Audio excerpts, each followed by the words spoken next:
저승에서 살아 돌아오다. 정덕스님. 100가지 방편으로 중생을 구제하라. 앞을 바라보니 큰 기와집이 보였다. 거기에는 큰 테이블이 있는데 왼쪽에는 책이 산더미처럼 쌓여있고 오른쪽에는 황색 항아리가 5개나 놓여있다. 그 항아리 안에는 수백 개의 붓이 놓여있었다. 그 가운데에는 염라대왕 할아버지가 거인의 기상 위엄이 있고 엄한 모습으로 앉아 계셨다. 눈썹은 문짝만 했고 수염은 대여섯자나 되어 보였다. 테이블 모퉁이에는 일찍 사자가 날개를 곤두세우고 무릎을 꿇고 앉아 있었다. 가마는 목탁 소리에 맞추어 연불 소리를 내며 앞으로 나아갔다. 산신산 깊은 곳에 심상초를 심어놓고 나무와 미타불 관세음보살. 가마가 테이블 가까이 다가가자 쉬 탱 하고 목탁 소리와 함께 가마가 멈추었다.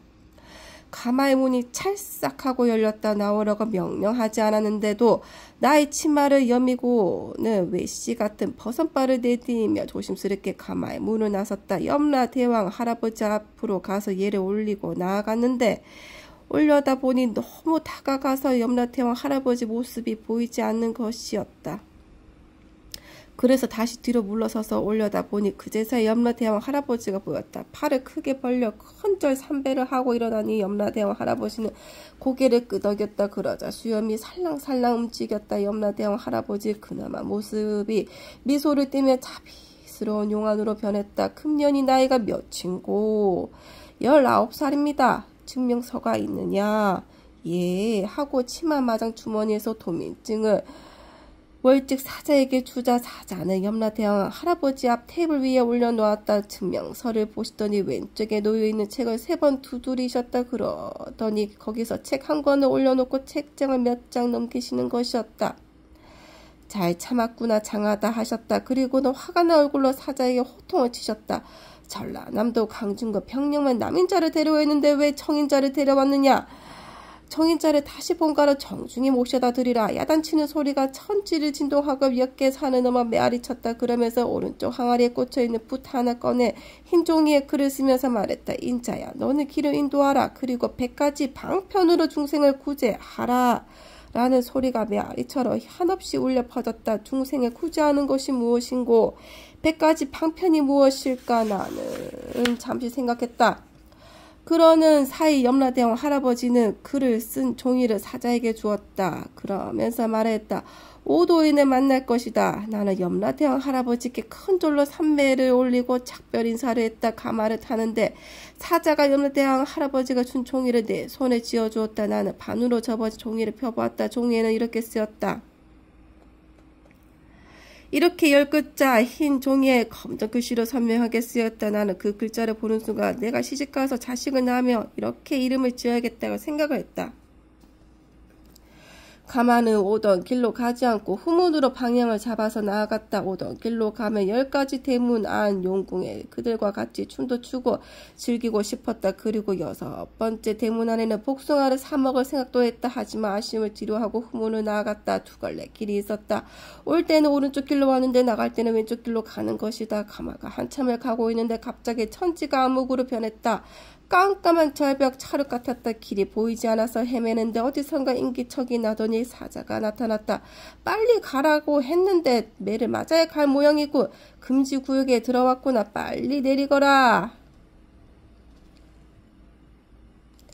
하고 호통을 쳤다. 나는 놀라서 얼른 가마에서 내렸다. 사자가 다리를 걷어올리라고 했다.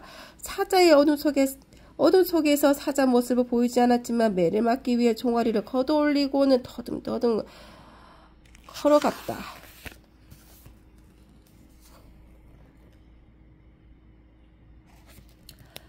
죽은 지 3일 만에 살아나다.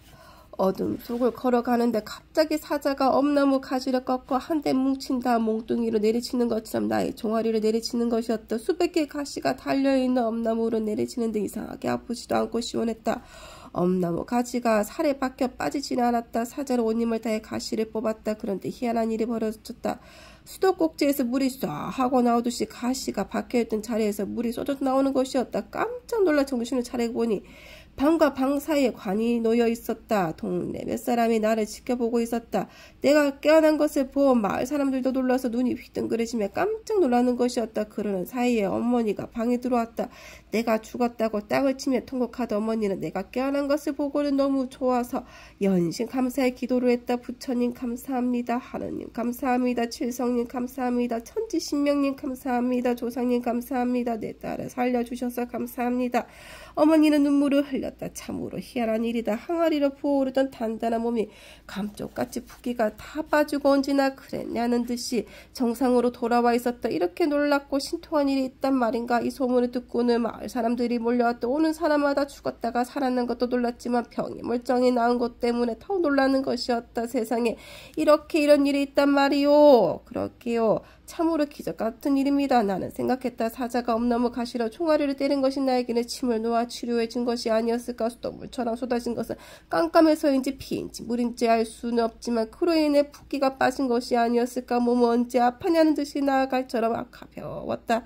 그때 대왕 할아버지께서 명하신 말씀이 귓가에 징징했다. 길을 인도하라. 백가지 방편으로 중생을 구제하라. 어떤 것이 길을 인도하는 것이고 어떻게 하는 것이 백가지 방편으로 중생을 구제하는 것일까. 나는 상념에 사로잡혔다. 밖에서는 많은 사람들이 손에 먹을 것을 가지고 와서 방 앞 가득히 쌓아놓았다. 사람들은 말했다. 가시네가 마음씨가 곱고 착하더니만 염라 대왕 할아버지가 살려주었구먼.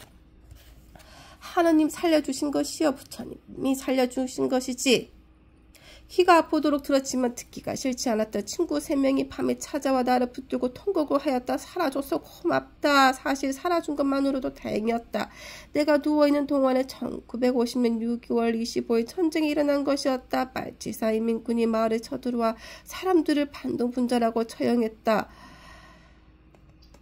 처형했다고 했다. 마을 유지 가운데 도망가다가 잡혀서 총살당하기도 했다. 숨어있다가 잡힌 사람들은 묶어서 한자리에 모아 따발총으로 몰살시키기도 했다. 인민군들이 들어오면서 경찰들은 후퇴하고 치서와 면사무소, 학교, 병원들은 그들이 기거하는 숙소로 바뀌었다. 마을 사람들 중에서 평소에는 얌전하던 사람이 갑자기 팔에다 완장을 차고는 인민군의 앞잡이가 되어 집집마다 다니면서 반동분자라고 잡아가 인민재판을 하기도 했다.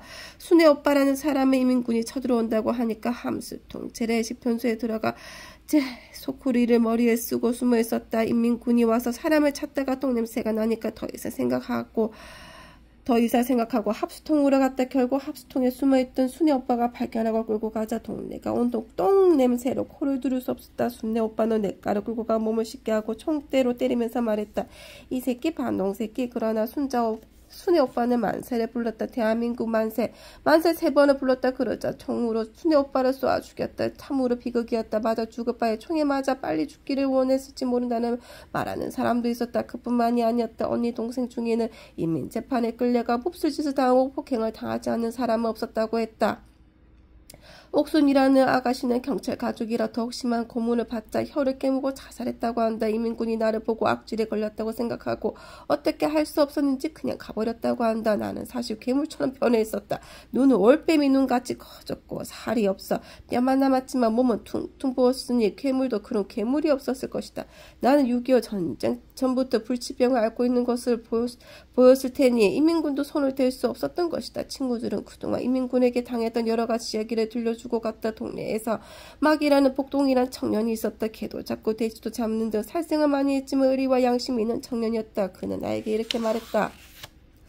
누나가 죽은 지 3일이 넘어가자 사람들은 살 수 있을 거라고는 아무도 생각하지 못했지만 나는 꼭 살아날 것이라고 믿었어요. 왜인지 아세요? 어머님의 정성이 너무나 대단했기 때문이에요. 복동이란 청년이 들려준 어머니 이야기에 나도 놀라지 않을 수가 없었다. 어머니는 언제나 복동이를 자식처럼 아꼈다.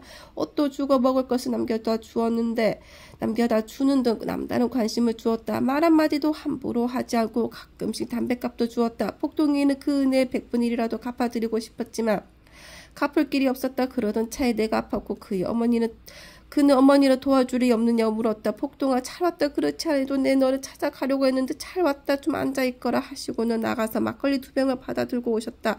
자, 한 잔 먹어라. 나랑 같이 한 잔 먹자구나. 어머니는 막걸리 한 사발을 꿀떡꿀떡 마시고 나서니 2뼘이로 눈물을 흘리셨다. 그리고 복동의 손을 잡으며 말하셨다. 말씀하셨다. 복동아, 나 좀 도와다오. 어머니 손이 펄펄 떨렸다. 편명도 모르고 인자가 어떻게 괴물로 변해가고 있는지 살릴 길이 없구나. 병원도 없고 의사도 없고 어떻게 살리겠느냐. 그런데 옛날 난치병에 사람의 인구를 먹으면 살아난다는 말을 들은 적이 있단다. 묘지 가시채를 꺼내 뼈를 가시다가 태워 가루를 만들어 약으로 먹이려고 했는데 내가 좀 도와줄 수 있겠니? 어머니 부탁은 참으로 기괴한 것이었다. 그러나 복동이는 은혜를 갚을 기회가 지금이구나 라는 생각으로 크게 대답했다. 그 다음날